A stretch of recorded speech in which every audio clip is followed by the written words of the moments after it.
Air India విమానానికి భారీ ప్రమాదం తప్పింది. తాజాగా కాంగ్రెస్ ప్రధాన కార్యదర్శి కేసీ వేణుగోపాల్ ప్రయాణిస్తున్న విమానానికి ప్రమాదం తప్పింది. త్రివేంద్రం నుంచి ఢిల్లీ వెళ్తున్న విమానంలో సాంకేతిక లోపాన్ని గుర్తించారు.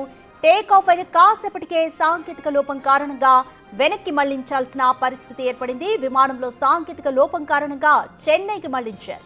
ఇదే విమానంలో కేసీ వేణుగోపాల్తో పాటు పలువురు ఎంపీలు కూడా ఉన్నారు. పార్లమెంటు సమావేశాలకు హాజరయ్యేందుకు ఢిల్లీకి వెళ్తున్నారు.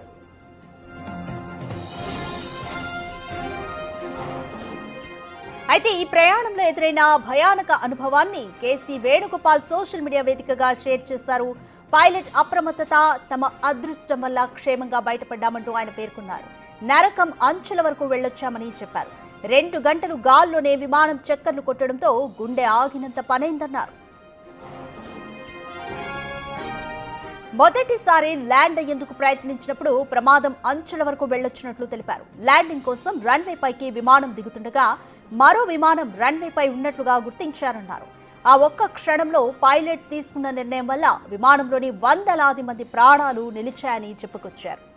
రెండో ప్రయత్నంలో విమానం సురక్షితంగా ల్యాండ్ అయిందన్నారు. ఈ ఘటనపై తక్షణమే విచారణ జరపాలని డీజీసీఏ కేంద్ర పౌర విమానయాన మంత్రిత్వ శాఖకు విజ్ఞప్తి చేశారు. ఇటువంటి లోపాలు మళ్లీ జరగకుండా చూడాలంటూ కోరారు.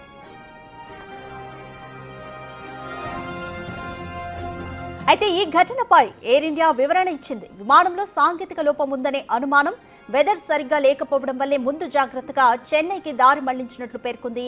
రన్వేపై మరో విమానం ఉన్న కారణంగా గో అరౌండ్ చేశామన్న వాదనను ఖండించింది. చెన్నై ఏటీసీ సూచనల మేరకే పైలట్ గో అరౌండ్ చేశారని స్పష్టం చేసింది. తమ పైలట్లు అత్యుత్తమ శిక్షణ పొందిన వారని, ప్రమాణాలకు అనుగుణంగా వివరించారని వివరించింది.